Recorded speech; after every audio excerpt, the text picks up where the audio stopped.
All right, it is 3:05, so let's go ahead and get started. Thrilled to be your host today for the first virtual Louisiana Tableau user group of the year. I see a lot of familiar names in the audience, which is always great to see, but I see some that I don't know, which is also good to see. So welcome if this is your first user group. My name is Trevor Wilder, and I am the Customer Success Manager for the state of Louisiana, based in Arlington, Virginia, but I've been working with the state for about a little over 2 years now. And am your host for events like this, and a lot of other things that are going on Tableau-wise at the state of Louisiana.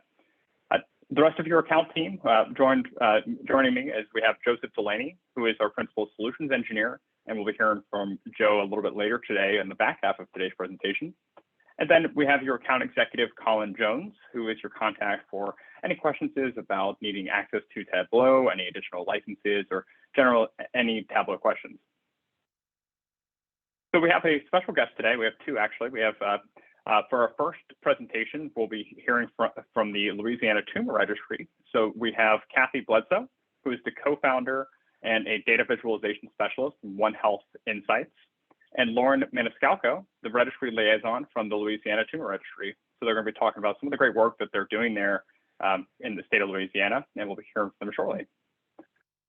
Following their presentation, like I mentioned, we'll be hearing from our Tableau Principal Solutions Engineer, Joe Delaney. And Joe will be giving you some more information about how to utilize TableauPrep Builder and also TableauPrep Conductor. Closing out today's presentation, you'll be hearing from me again. I'll just give you a few additional resources to have that you'll receive as part of the follow-up. So let's go ahead and get started. So like I mentioned, we're going to get started with the Louisiana Tumor Registry. So Kathy, I'll turn it over to you.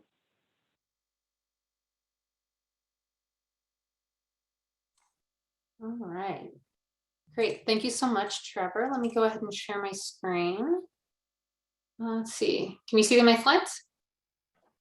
Looking good. Yes, we can. Perfect. Okay, hi everyone. Thank you so much for being here today.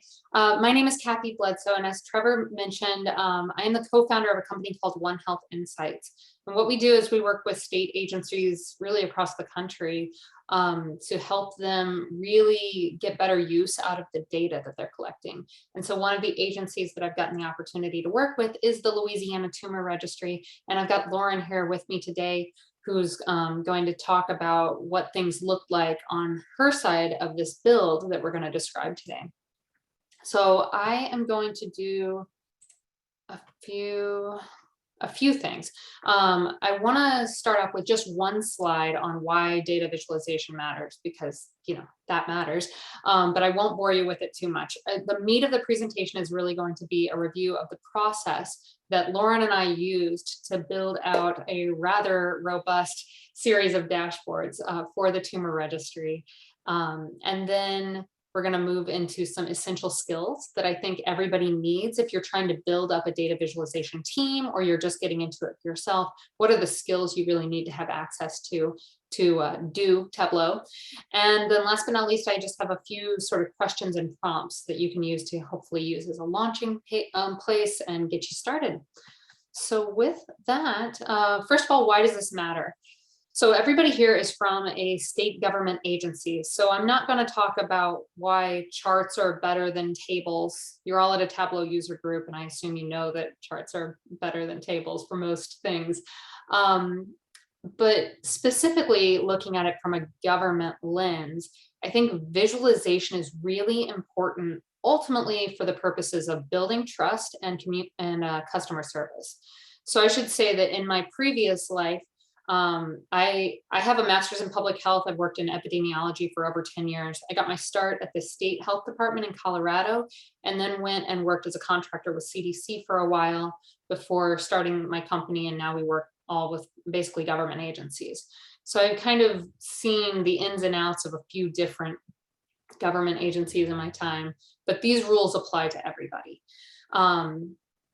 Improving data transparency, first and foremost, is really important, especially right now. I can tell you as a public health professional that if people don't trust the data, then they're not going to listen to anything that you say. 2 years into COVID, I think we all know that that's true. So building transparency is really, being transparent to build trust is really important. helping users understand the data so that they don't make the wrong decisions is really important. And then just getting the data used. We all collect so much more data than we can actually use in real life. And so I think it's really important to try to get the data used as many different ways as possible. Also, we can improve the efficiency of our programs internally by doing data visualization efforts. And that's one of the big things that Lauren and I want to highlight today. Is about improving efficiency of the program internally. And then last but not least is about customer service. By putting the data out there in an easy to use and easy to understand way, you're really serving your customers, the data users, better. I like to think of this as more of a conversation. If you can think about a dashboard as a conversation between the people that have the questions, your users, and the data set that you hold, it might help kind of reframe how things are. A lot of people build dashboards like they're just bulletin boards and they try to put up as many different things as possible. And sometimes that's relevant. But if you think about what are the questions that the people have and how can I answer them, you'll build a better tool. So as promised, just one slide, and now we're going to get into the meat of it. So when I got started a few years ago with LTR, they came to me and said, you know, we want interactive dashboards. We want maps. They already have PDFs and static reports that they put out every year. Those are mostly grant requirements. And there's a lot of really good information in these reports. But that being said, you know, this is just one page. The snapshot is one page of a 130-page long report. And I can kind of look down the row and try to find the biggest numbers if my question is, what are the top cancers? And see maybe digestive system and colorectal. Well, that's part of digestive system. And then there's some respiratory system, but that's really long. You know, I can figure it out. But what we did is we tried to answer that question for people. So this is the final version of the dashboard that we built. We started out thinking we were just going to build one. There's actually a series of 7 now, and it's really robust. There's over 650,000 pre-aggregated rows behind this thing because we just kept finding new questions that needed answers. So it was a really fun project to work on, but we didn't go straight from that table to this. So I'm going to walk through the steps starting all the way back at the beginning. So from LTR's perspective, they knew they wanted these dashboards and they had to evaluate what their resources were. So resources are not just financial and do you have a software license? It's do you have the people to build the software? And then how are you going to maintain it in the future? That's a really important question that a lot of people don't necessarily answer right off the bat, but it was important to them and they did it right. And they thought about this and they said, yes, we have the people in-house who can maintain dashboards, but we don't have the capacity to build them from scratch because it just takes so much time. So that's where they came and found me and contracted with me. And I was able to kind of get over the hump, do a lot of the building. And now we've transitioned a lot of the responsibility for data updates over to them, and they're able to maintain it. But that was a plan right from the beginning. And I think knowing that right from the very beginning, what the sustainability plan was a really helpful way to build the entire process. So once we started working together officially, we had to have the conversations right off the bat. What are the goals and who is the audience? And you'll see here, I say, know who your audience really is. Don't just say everyone, because everyone always just says, I want everyone to understand my data. But that's not feasible.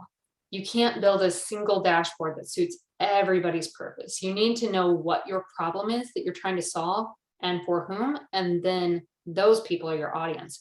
So for LTR, the problem was that they were getting data requests. People were calling and emailing and saying, what's the rate of breast cancer in Louisiana?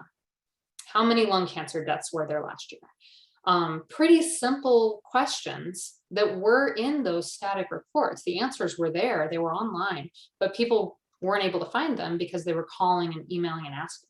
And that was taking up a lot of staff time on their end. So we knew that was the problem. We said, who's asking these questions? researchers, hospitals, and students. So from there, we knew who we were building for. And all of the language and the number of filters and things like that were all informed by that audience. We knew we had a higher level audience. We didn't need to necessarily make the language something that everybody could understand. We were just going to speak to professionals. And so that really changed the design that we went after. So once we knew what we wanted and who we were building it for, it's time to pull the data. This sounds like such an obvious step, but for anybody who's been using Tableau for a while, you probably know that the hardest part of Tableau is not the Tableau part. It's getting the data prepared to put it into Tableau in the first place.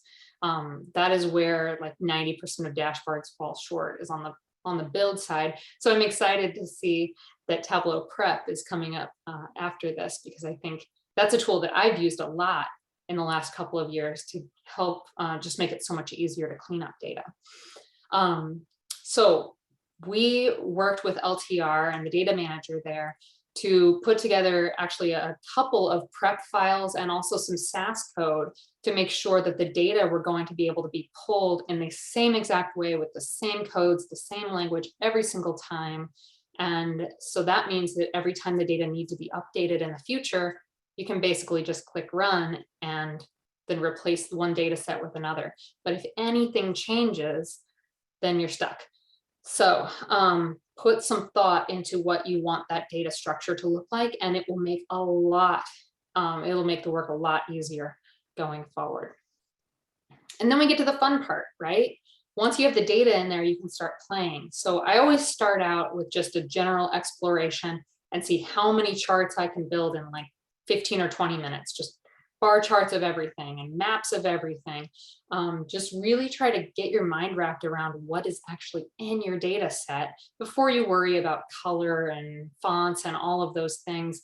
I often just turn the colors to like grayscale or make the color like a shade of gray, so that that's not even a distraction. It's all just about like what's in this data set. And then once you kind of understand that, we move into the actual build. So deciding chart types, the layout, the filters, colors, all of these things have best practices built around them. So if you're not familiar with best practices of data visualization, Google it, learn some new things about design, because it's really, really important. And then I have the dotted line there between this and continuous feedback, because feedback is super important. If you're building something for your users, even if it does abide by the best practices of design, or if you understand it as a data expert, that doesn't mean they understand it.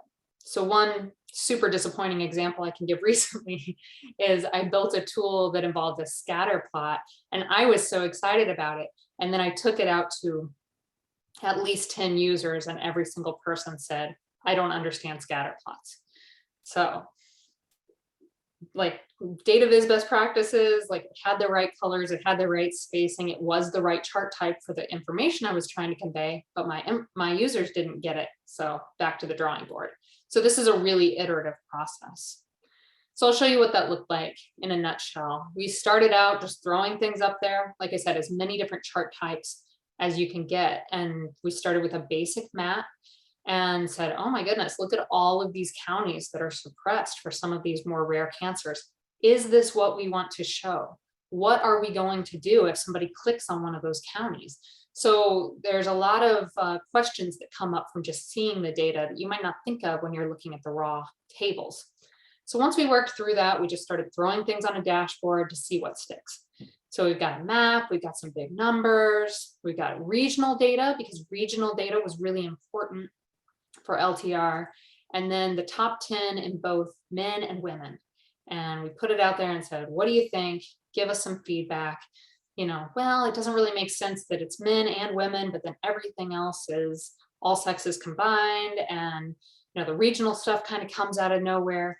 So that's when we started splitting it up and creating different dashboards.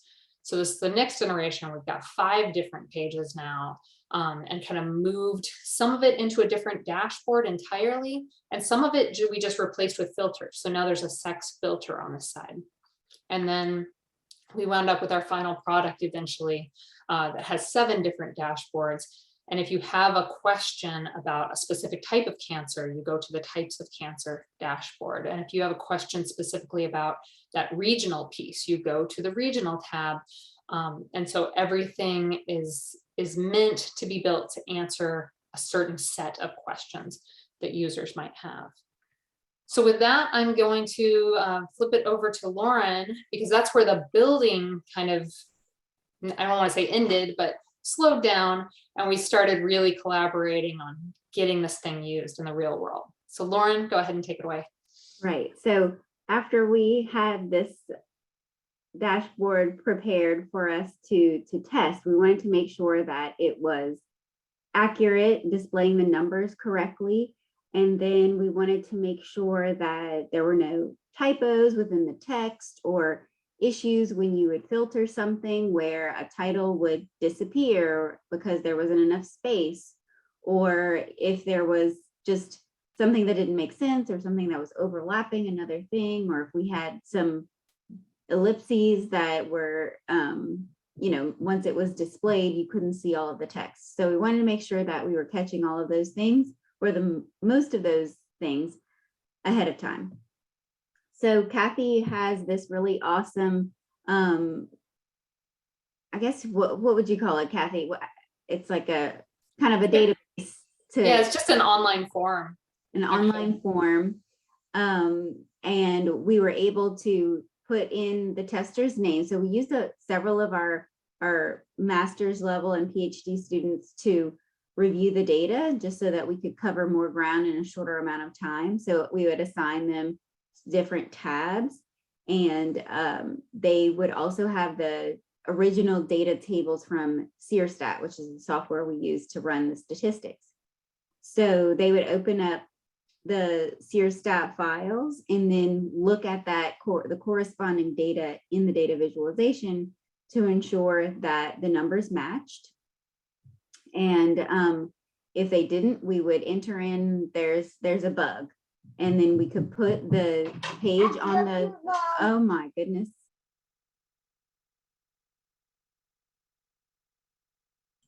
I'm very sorry. It's Mardi Gras week and the kids are home. It happens to everybody. No worries. Oh man. So where was I? Okay. So anyway, we could even put, so there's a page on the storyboard. So we could tell Kathy exactly where the issue was happening, describe the issue, and say which device we were on and browser and everything, so that we could see if this was happening across lots of different browsers or not. And then that information would go to Kathy. We're now kind of at a stage where we're moving this toward our end so that we can try to address some of these bugs on our own. But you can go to the next slide, Kathy. So this is kind of what it looks like on the back end of the database. So all of the comments are in one place. And before, when Kathy would get feedback on a dashboard, she'd just get hundreds of emails. I don't know if it got into the hundreds, but anyway, it was a ton of emails. I had to sift through and make sure that you're addressing those issues. And in this nice dashboard, we can see that which tabs, if you wanted to work on a certain tab at one point, you could look at those.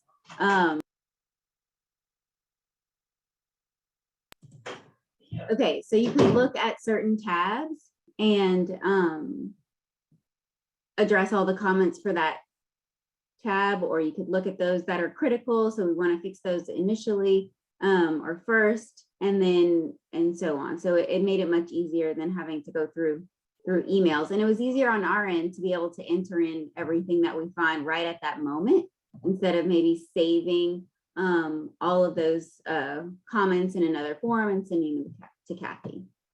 So that was good. And where did we create the form? The form is called Airtable. It's airtable.com. Mm-hmm. And so Kathy actually created the form, and then she was able to transfer it to me as a user, and then I could modify it myself on our end. But I think it's pretty user friendly. So we can go to the next slide.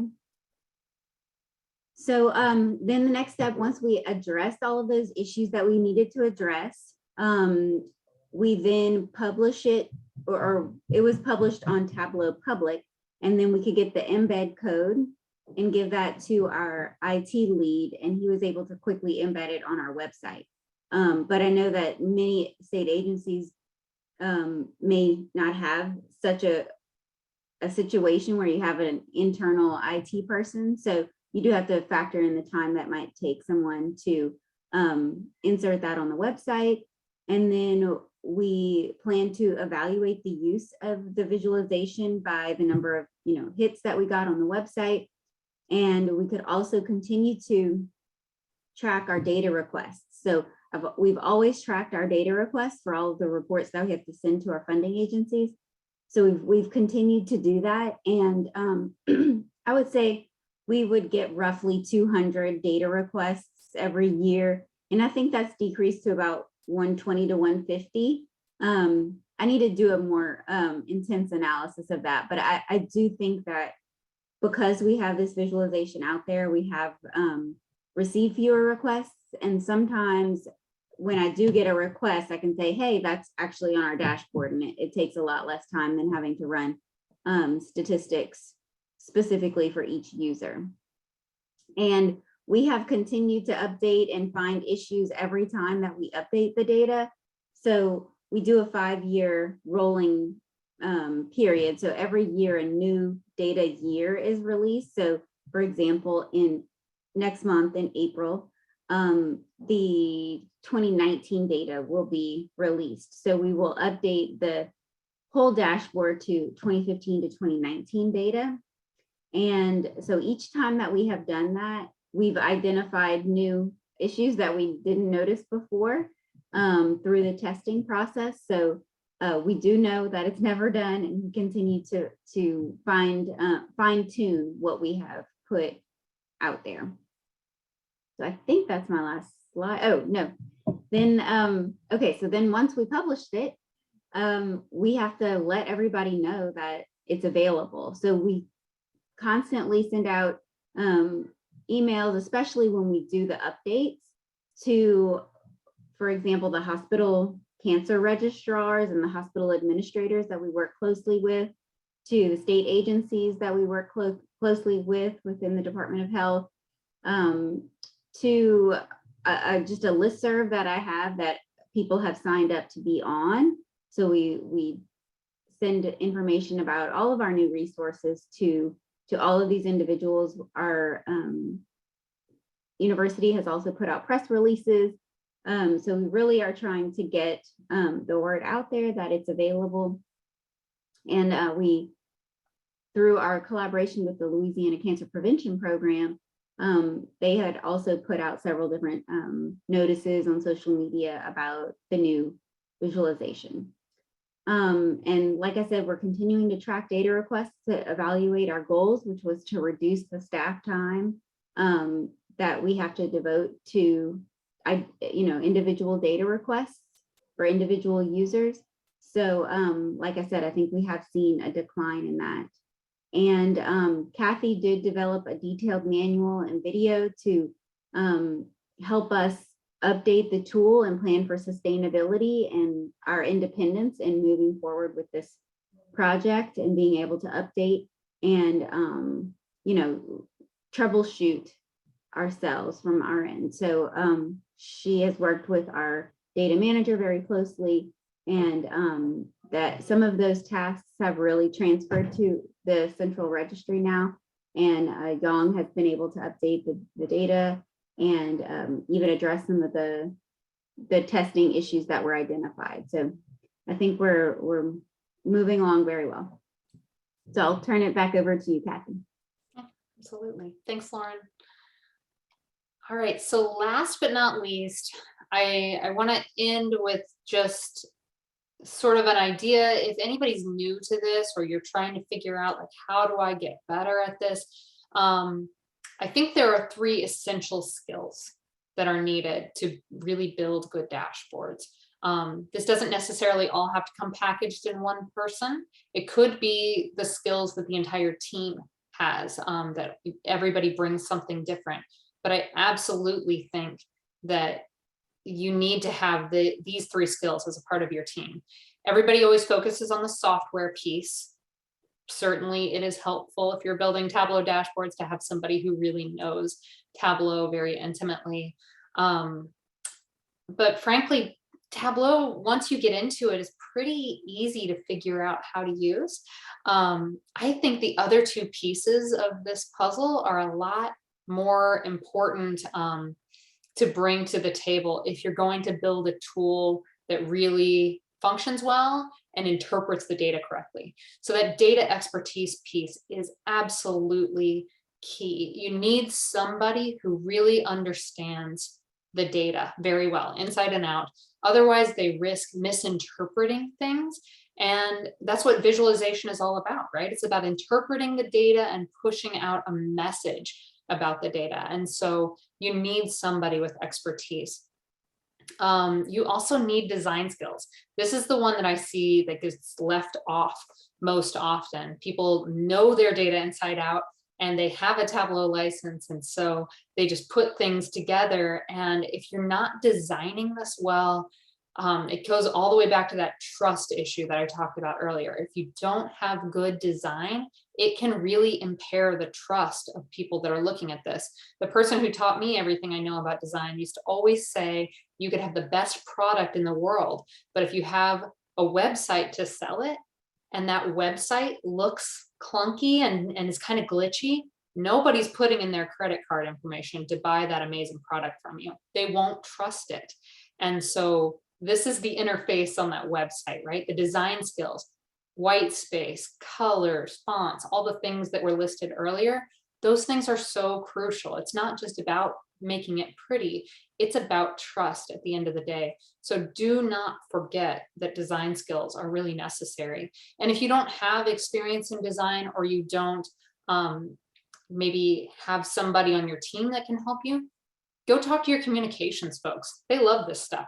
They'll give you feedback.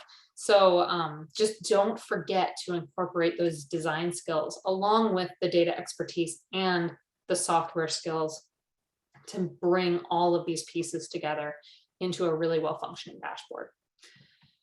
So with that, let's see, I'm just gonna leave these questions kind of out there for you to ponder. Hopefully they serve as a launching point for you to think about the next time you go to build a dashboard. So first of all, who is your audience really? Resist the urge to say it's everybody. Who are they really? Who's asking the questions? Who, and what are those questions, right? But who do you need to have that data conversation with? Where in your agency can you combine data from multiple programs? We don't have to just stick with the LTR cancer registry data, for example. We have actually gone and pulled other data on health behaviors and pushed that into different dashboards that we didn't show today to give context to the cancer data. So where can you combine to give context to the data that you're talking about? Do you have all the necessary skill sets on your team? And if not, where can you go to get them? I'm sure somebody in your agency has those skill sets. So don't be afraid to just add a person to your team if it helps improve the final product. And then last but not least, what processes can you set up on the front end so that you can automate this and make it as smooth as possible going forward? So those are just a few things that I think if you think about them early before you ever start building, they will save you a lot of time and headaches on the back end. So with that, let's see. I think we have a few minutes maybe for questions. You can type them in the chat. We'll be around. You can contact me or Lauren, either one. And if you're interested, I would encourage you to check out the live dashboard. So the URL is pretty long. You can find it the way I find it. Just Google Louisiana Tumor Registry. And there's a picture of a map on their landing page. And if you click it, it'll take you to the data visualizations that we've built. So with that, I will kick it back to Trevor. Thank you so much. Thank you so much, Kathy, and thank you, Lauren, for going through all of that. Before we move on to the next presentation, just want to see if there's any other questions from the audience. You can either come off mute or put them in the chat. I had just one question, but I'll pause for a second to see if anyone else has anything. I went ahead and put the link to the registry right in the chat. And then Kathy and Lauren, thank you so much for the presentation. I wanted to highlight a few things. One I saw you put out there was just get it out there. It's going to be an iterative process. By all means, you want to solicit as much feedback ahead of time as you can, but you're not going to know. You can always adjust what you have. You can always keep thinking of more things to put out there, but really you want to get something going so you can start getting feedback as quickly as possible. I love seeing that you put that out there. And a lot of the leave behinds that Kathy was just talking about, like automation and making sure you're asking the right questions. Make sure you're tracking that. Track what other questions does this non-answer, or how are people wanting to go about it? If they want to compare different parishes by a certain number, well, that leads you to your design, right? You're going to have a parish map and you're going to have these numbers. How would they ask this question? How would you naturally answer this question? Often when we're making dashboards, we'll put the dashboards in terms of what question does this answer? And so that really stuck out to me. And then automation can always follow later. It's part of the natural iterative process. You want to get something out there. What is this coming off of? Well, it's coming off of an Excel. Well, maybe we put that into a database. Now we make that some online location that the dashboard can be automatically updated. But that can go in steps. We don't have to have it all figured out day one. And those design pieces come into place. A lot of really great content there. I just want to reemphasize. And then my question to Lauren was, what's the name of the puppy? Well, that was my son, Sam. That was Sam. I'm so sorry. I heard a yelp. Well, it's funny you should say that, because I was on the phone with my boss earlier and she said, "Oh, what's the name of your dog?" Or she said something about, was that a dog? And I was like, "No, that was my son. He apparently sounds like an animal." Well, but I'm glad that you may not have heard exactly what he said. no, not at all. Any questions? Go ahead, throw out in the chat. A nonstop. We'll keep putting it back there, and then if you have more work that you'd like to talk about with Lauren and Kathy about how they went about this, or how you can do something similar, please let us know, and we'll put you in touch after this as well. Yeah, thank you, Joe. And when I send out my follow-up, I'll be sure to include both of your contact information, if that's all right. That way people can reach out directly then as well. Absolutely. All right, thanks, guys. Perfect. Well, thank you again, both of you so much. Joe, I guess it's over to you. All right, let's see if Zoom wants to help me share. How's that going? You seeing a website? Yes, we do. Now, let me tell you this. Are you seeing a flow? Not yet. No? All right, so it's only going to share one application at a time, huh? Let's just do this one. Now we see Okay. it. Wonderful. And then now you see the website? Yep. Thank you so much. All right, good afternoon, everybody. Thank you again for letting me just have a couple minutes today. Yvette, are you still on with me by chance?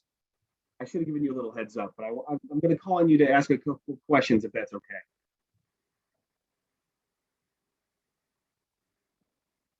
I've made Yvette scramble back while we're getting tea or something together. But Yvette, if you have a couple minutes, I'll go ahead and ask you some questions. So those of you who don't know me, my name is Joseph Delaney, Tableau Joe, to help you remind you of how to say Tableau and also what my name is. But I've been with Tableau for going on 7 years now, and been my pleasure to be working with the state, Louisiana, and the parishes to talk about Tableau and just individual deployment needs and hardware. I am, as Trevor mentioned at the top, I work directly with Colin, your account manager, your quarterback for all things, just to talk about how we can best serve you as far as making these visualizations in Tableau and how we can best get them out to your stakeholders, whether that be the legislation aides, the legislators, your management, or the public at large, is the example you just saw. And one of the things we wanted to talk about today is you have such great infrastructure at the state You have these investments that the government has made to make you all more efficient. And one of these is your Tableau server, a place where you can put your visualizations. And this comes with a lot of tools that are inherent to Tableau functionality. And I just want to make sure that you're aware of that. So everyone who has a Tableau desktop should have the ability to have TableauPrep. And this is part of our data management features that Tableau makes available. So I want to talk a little bit about what that is. Make sure you're exposed to it. I see Leon. Lee, always a pleasure. Lee knows all this stuff. A lot of you maybe haven't seen before. So I want to make sure that you know that there's people in the state who are using TableauPrep, using data management, and have and you know where to go and can hear a little bit more about that. Hey, Lee. So what is TableauPrep? So all of this is part of Tableau data management. I'm not here to sell you data management. You already have it. What data management is a collection of features to make your server more powerful in terms of manipulating data. This is something you have available to you. And my question to Yvette is just more of an internal. Let's say I'm a worker at one of these agencies, and I want to start using TableauPrep. Are there additional steps you need to take? Trevor, is part of the onboarding page, is that something that's covered there? Is there a link to that we've already shared? I believe so, but I'll be talking about that a little bit at the end. I'll check in the meantime. Perfect. So Trevor's already going to feature your onboarding page. I'm sure many of you are familiar with it, but we want to make sure those resources are available to you. So what is data management? Data management, like I said, it's just part of Tableau server where you publish your visualizations, where the visualizations can automatically update, your data can automatically update, and it gives you a couple of additional features. One of which is the Tableau data catalog. This is really important for data management because it shows where all your data is coming from and where it's going to. So for my data governance people, my data stewards, just someone who wants to run an audit about how are we using data, maybe PII data or especially vulnerable or sensitive data, I can tell you every dashboard that is using a specific field. I can show you every owner of that data. And so if something even changes, I can show you who's using it. So it's really cool lineage when it comes to your data. That's going to be more of the governor people, like I said, the data stewards. Something that I think more people in Louisiana should be aware of is this TableauPrep Conductor. This was designed for the business user. When I first started Tableau, TableauPrep Conductor did not exist. Tableau was and is the gold standard of data visualization. You connect to your data, you build a visualization, you build a map in 2 clicks. My favorite thing to show is the candy. It's what everybody loves. And we kept getting asked, that's great, but all of my data is all over the place. And I need a really easy visualization tool to help me join data, clean data, union data. I'm not trying to stand up a full ETL process. That's for IT to do. And I used to work with stuff like that. That means anything to you. We would do data quality, master data management. That's great. That's great for IT. That's good for big projects. Your Medicaid data is going to go through that. If you have 15 Excels, and I can't tell you how many times I've seen this, where every day or every week or every month you get a new Excel. It's the same data, but you need to append it. You do all this stuff manually. That's where Prep can really help out. There's things we can do easily, and we can use Prep to automate those things as well. So I want to make sure you're aware that anyone who has Tableau Desktop has the ability to get TableauPrep. And that comes with your desktop. So it's not an additional license. So if you have a desktop now, you have TableauPrep. So let's take a look at it for a little bit, and then I'm going to show you what else you can do with this Prep, and show you how you can start automating these types of features. And if nothing else, just gets you exposed to it. So if it's something you're interested in, you know where to go, you know what it's called, and you know you already have access to it. Any questions so far, please drop them in the chat. All right, so let's go take a look at TableauPrep. So this is TableauPrep, and you're looking at a flow. So this is just like Tableau Desktop, this is an application that you will download to your desktop or laptop.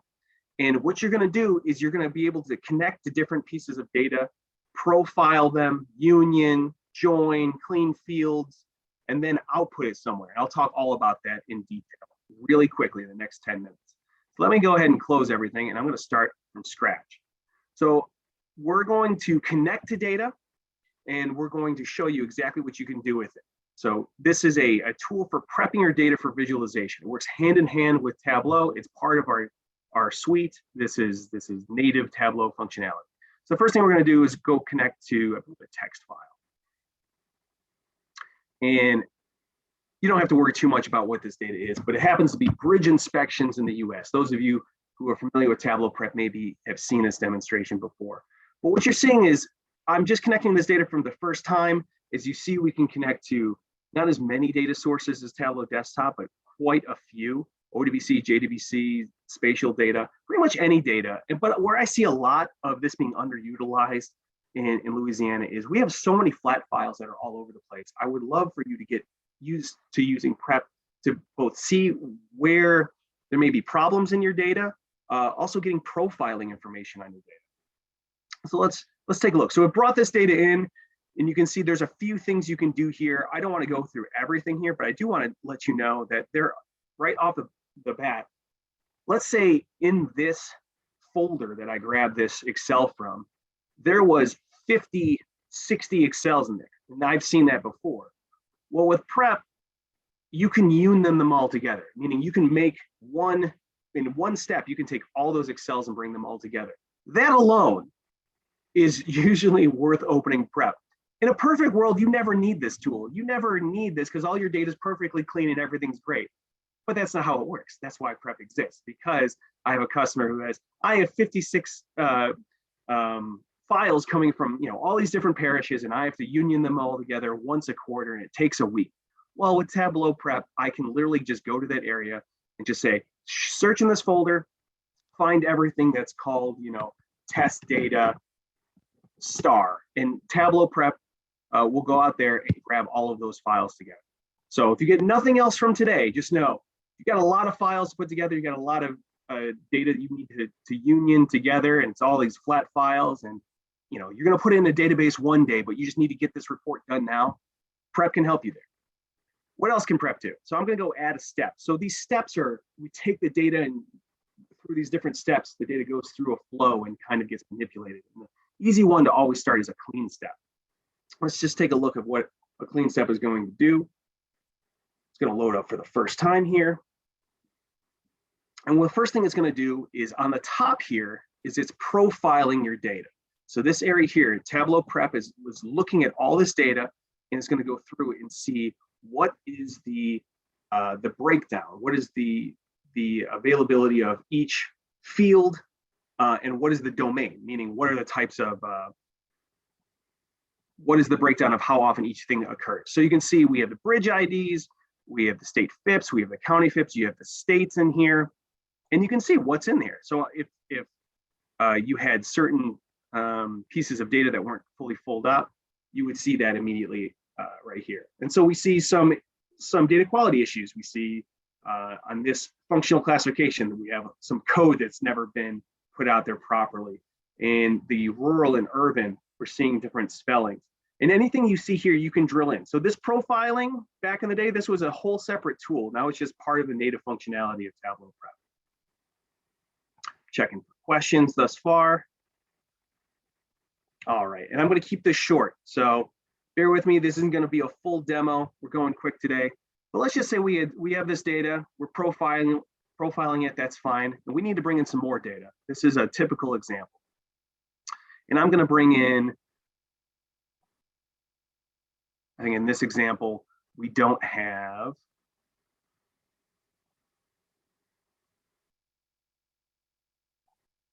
all the Texas data quite yet. And so we have this additional field, which is just more of the same data. So I get often asked, when do I know if I want to union versus do a join? And the answer is if you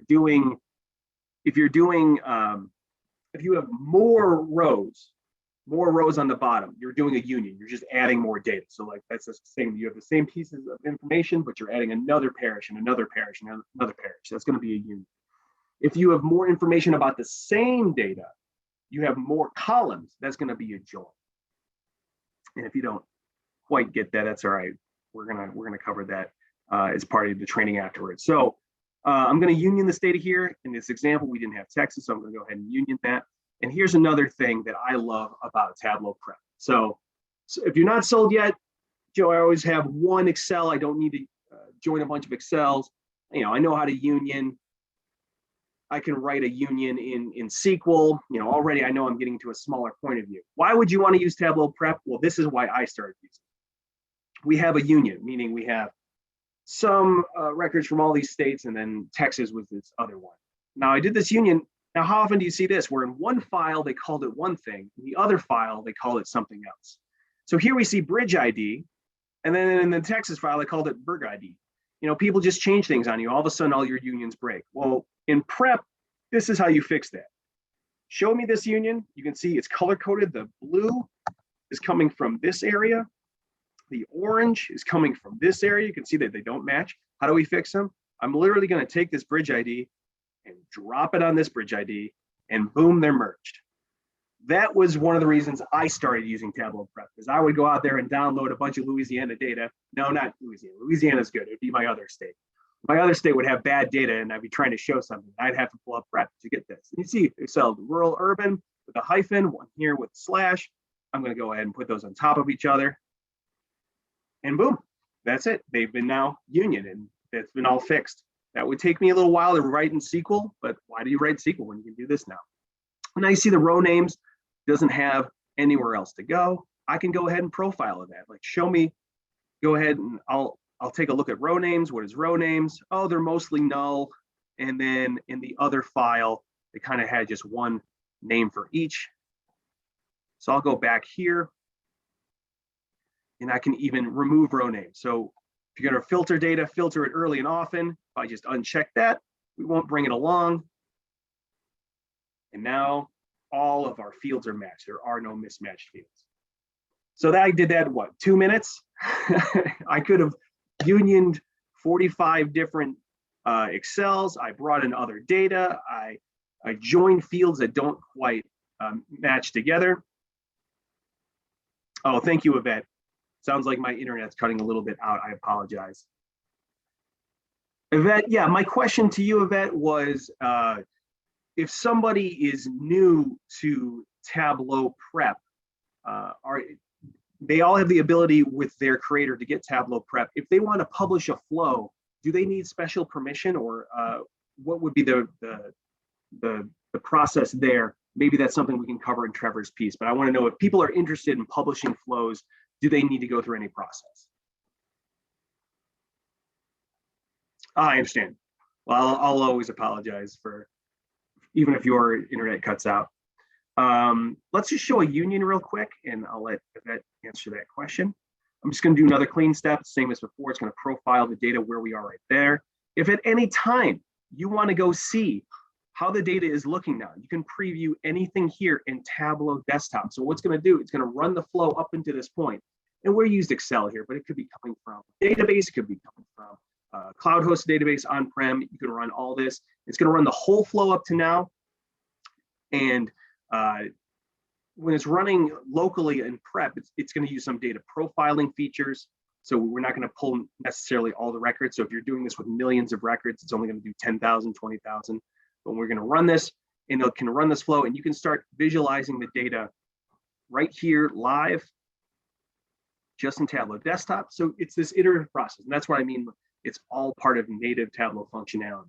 You can start working on it, see how the data looks, and like, sure enough, we merge in our Texas data, so that's looking good. I can go ahead and just check this out real quick and say, yep, all right, so this is looking good. We have our bridges out there, all our bridge inspection data is there, and I can go back to my flow. So I think that's a really cool feature. You don't have to run all the output. You don't have to have it all figured out and then come back here. Anytime you can go visualize that in Tableau. Just follow your chain of command. So if you want to publish your flow, it's the same way you're going to use it, the rest of Tableau Desktop, and publish that. Go through your project leader for best practice. All right, I'm coming to the end of my time here. Let's just say you want to do a join, not too different from what we did before. I'm going to go ahead and add these inspections. So we have these bridges, and here's the inspection list. So it's more information about the same thing, and I can go ahead and just drag that up and join it like we did the union. Screen allowing to do that. And just want to point out, if you're familiar with joins, you'll know that you can write inner joins, outer joins. but I love this, this visual inspection of the join. It has your criteria here if you know how these tables join together. And it's going to tell you, okay, if you're going to join, I have 57,433 bridges, but only 844 of them have inspections. That's where this comes together. Well, there was 886 inspections on 844 bridges. So some bridges got inspected twice. And I have 2 inspections for bridges that don't exist. So whether that's some bad data. So I can go view exactly what those records are. Just right here, I can tell you that bridge ID 2361 and bridge ID 5082 don't exist in that other field. That's huge. We can use that information to create an error file that we can send back to the inspectors to go have them fix this. You can see where these inspections are. And if I need a list of all the bridges that haven't been inspected, here they are. Here's every single bridge that hasn't been inspected. And you could send that out to something else. So by just visualizing these joins, you can think about where you would route all this data, because there's no reason to have it once. We could have a join for the bridges that are inspected. We could have a join for the bridges that have not been inspected yet. I'll rename these to make sure we understand. So uninspected bridges. So these are bridges that don't have an inspection piece, and these are inspected bridges. And of course, we got one more. Let's go ahead and do the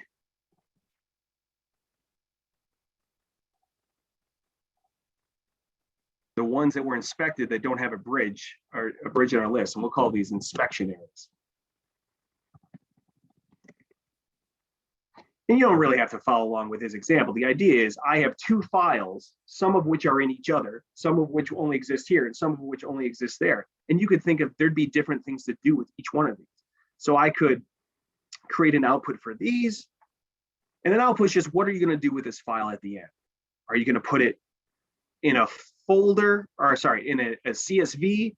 Do you want to save this to a database? You can send this to an Excel. And you can see, you can even put this in in your Tableau server as a data source. But the really cool one, which I think is also being underused, is you could send this directly to a database. If you want to send this to SQL Server, MySQL, Oracle, Postgres, Snowflake, Teradata, you can put this as part of your data prep process and put it someplace robust for everyone to use. So however you want the data, wherever you want it, clean it up, slice and dice it, make the columns clear. We even talk about data cleansing, where we can use natural language processing to clean up your data, remove punctuation with a click. There's so much to do in TableauPrep, and the functionalities are growing. So you have this flow, you run it from start to finish. Tomorrow you're going to get more data. Do we have to open up TableauPrep Builder, that's this application again, and run it again? No, we can automate this. And that's the part I was talking about with your data management add-on, is you have the ability, what's called TableauPrep Conductor. And all Conductor is our term for letting the server run these for you. You can see here in the server, I'm in my server right now. I've published, just like you publish a data source or publish a dashboard, you can publish a flow and you can run it, or you can set a schedule. We can create a new schedule for this. It could run every night, it could run every morning. This is what I think we're underusing. I think I see too many data sources that are still manual. If it's in a database right now, you can schedule refreshes. But if it's coming from even flat files that you have to manipulate, you can automate that with prep. And so I think this is a big opportunity for the state of Louisiana. Talking a little bit here at the end, I know I mentioned data management for the catalog. Here's an example here. You can see the lineage on my flow right here. You can see these these files are being used in these 3 tables, and they're being used in one flow, and we have this one data source. If I were to go back here and just go find, let's go find some data sources with a lot of workbooks on them. We can go see here the assets. We go to lineage.